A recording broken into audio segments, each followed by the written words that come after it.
Hello and welcome again, and welcome to the reflection for Maundy Thursday. I hope you're doing okay this week. Now that word Maundy, it's a very strange sounding word, isn't it? But it is linked to the Bible verse found in John chapter 13. So I'm just going to read that one verse. It's verse 34. It says this: "So now I am giving you a new commandment. Love each other. Just as I have loved you, you should love each other." There is a traditional Latin anthem called Mandatum Novum Do Vobis, which simply means a new commandment I give to you. And the word Maundy is derived from that anthem. So that's how we get Maundy Thursday, simply from that anthem, Mandatum Novum Do Vobis. So it's a very convoluted way of explaining Maundy. But perhaps we are far more familiar with the Maundy money given out by the Queen on this day. No matter how we come to Maundy Thursday, my own experience is that it can, and it often does, make people feel extremely uncomfortable. This is, of course, because of the foot washing that is at the centre of the Bible passage and is often reenacted during a church service. So today I ask you, if you can, to put any reservations that you may have to one side and join me as we immerse ourselves in this retelling of the last time that Jesus sat down to share a meal with all of his 12 disciples. I'm going to begin now by reading from John. So John in the New Testament, the last of the four Gospels, John chapter 13, verses 1 to 17, and then I'm going to skip and continue reading verses 31 to 35. So first of all, John chapter 13, the first 17 verses. Before the Passover celebration, Jesus knew that his hour had come to leave this world and return to his Father. He now showed the disciples the full extent of his love. It was time for supper, and the devil had already enticed Judas, son of Simon Iscariot, to carry out his plan to betray Jesus. Jesus knew that the Father had given him authority over everything that he had come from God and would return to God. So he got up from the table, took off his robe, wrapped a towel around his waist, and poured water into a basin. Then he began to wash the disciples' feet and to wipe them with the towel he had around him. When he came to Simon Peter, Peter said to him, "Lord, why are you going to wash my feet?" Jesus replied, "You don't understand now why I am doing it. Someday you will." "No," Peter protested, "you will never wash my feet." Jesus replied, "But if I don't wash you, you won't belong to me." Simon Peter exclaimed, "Then wash my hands and my head as well, Lord, not just my feet." Jesus replied, "A person who has bathed all over does not need to wash, except for the feet to be entirely clean. And you are clean, but that isn't true of everyone here." For Jesus knew who would betray him. That is what he meant when he said, "Not all of you are clean." After washing their feet, he put on his robe again and sat down and asked, Do you understand what I was doing? You call me teacher and Lord, and you are right, because it is true. And since I, the Lord and teacher, have washed your feet, you ought to wash each other's feet. I have given you an example to follow. Do as I have done to you. How true is it that a servant is not greater than the master? Nor are messengers more important than the one who sends them. You know these things. Now do them. This is the path of blessing. And then beginning at verse 31. As soon as Judas left the room, Jesus said, "The time has come for me, the Son of Man, to enter into my glory, and God will receive glory because of all that happens to me. And God will bring me into my glory very soon. Dear children, how brief are these moments before I must go away and leave you. Then though you search for me, you cannot come to me, just as I told the Jewish leaders. So now I am giving you a new commandment. Love each other. Just as I have loved you, you should love each other. Your love for one another will prove to the world that you are my disciples."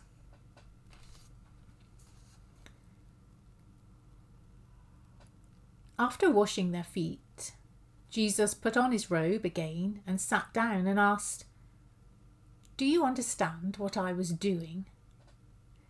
Or in some translations, "Do you know what I have done to you?" Actions speak louder than words, don't they? Words, of course, are easy, but actions are often difficult. Do you know what I have done to you? I have a saying that I use quite a lot, and it's this: it takes a long time to turn a super tanker, but once you get it moving, the rest is easy. I guess at the moment in the Suez Canal, they're hoping that's true, that saying, with that big tanker ship being stuck there, the big container ship. Hopefully once they get it going, it'll be fine. Jesus had a very short time with his disciples. There was a lot to take in. He knew that his death was imminent and his time left with them was short. They were just ordinary individuals, and with their leader gone, there was a risk that they would argue about who was going to be in charge, who was more important. He had to make it clear there was to be no hierarchy. They were all equal. They were all servants. All are loved, valued, and unique in the sight of God. All. No one is better than another. I wonder, can you imagine him looking around at his friends? He knows that Judas has already put things in place to betray him. Time is short. And for all intents and purposes, they are just enjoying an ordinary meal with each other. We think of it as the Last Supper, but the disciples didn't know that. They were here eating with Jesus, their friend and their teacher. It was an ordinary occasion for them. Picture Jesus looking up and down the table, gazing upon the face of each. How concerned he must have been for them, like a mother worries over her children. What will become of them when I am gone? How can I show them how they must be?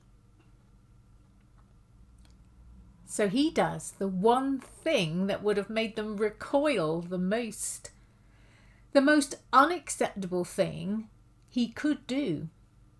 the thing that was the job of the household servant, the thing that a wife did for her husband, or children did for their parents, or disciples did for their teachers.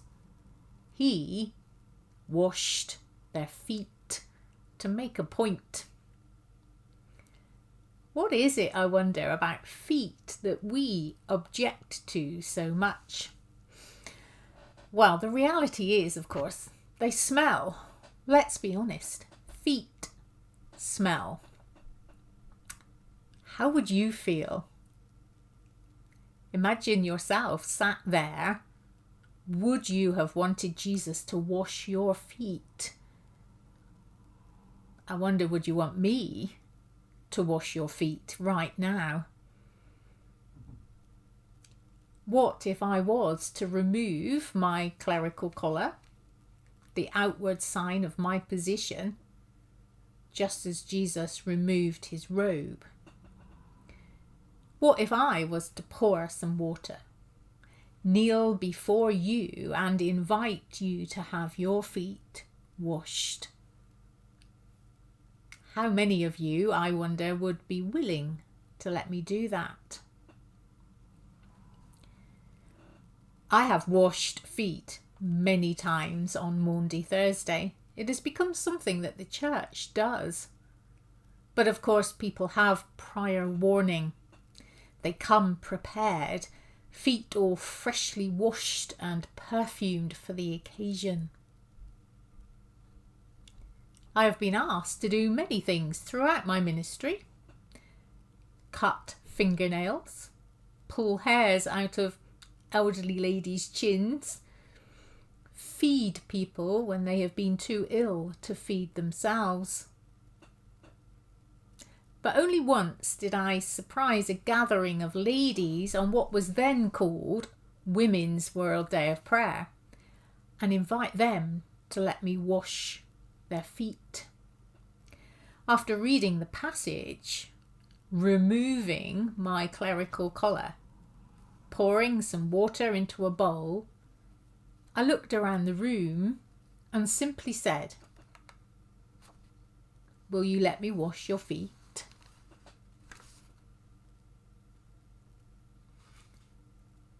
I could tell that most felt uncomfortable and a little embarrassed. Not easy to say, "Yes, please wash my feet," if you are wearing tights, for instance. But in that God-filled space, there was a response, and it was a humbling and moving occasion. Looking at his disciples, Jesus said, "Do you know what I have done to you?" Did they know? Did they know? He was rabbi, teacher, he was leader, he was God. It was not the done thing to allow God to touch their smelly feet. Anonymous servants should do that. Did they know what Jesus had done to them? Did they really understand? History would say no. There are several examples which prove that God's people did not and do not know and understand what Jesus did to those disciples when he washed their feet. The slave trade is an obvious example. But there are others, of course. Votes for women. The treatment of the LGBT community. The horrendous revelations of institutional abuse and safeguarding cases, and so on and so on. To humanity's shame, there are too many examples. I'm sure you can think of some that I have not mentioned right now.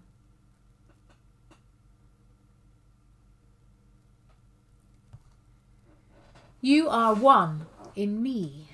You are one in me. There is no hierarchy. I have set the pattern for you to follow in the future, was the message that Jesus tried to communicate to his disciples on Maundy Thursday, when he knelt beside them and washed their feet. This can only be described as radical love. Jesus poured out the water, and he poured out his life on the cross. We are still a long way off from what Jesus had hoped to show us. Still, there are those who go unnoticed in our communities, those who are despised, those who call us to wrinkle our nose and turn away. There are many different roles within the human society, which is important for structure. But the truth is that no one individual is more important than the other. What a shame. We are still a long way off from that being a reality. The act of Jesus washing his disciples' feet is still a provocative image. How would we truly feel if he asked us to remove our shoes and allow him to wash our feet? And more importantly, perhaps, are we willing to wash the feet of others? It certainly makes us think, doesn't it?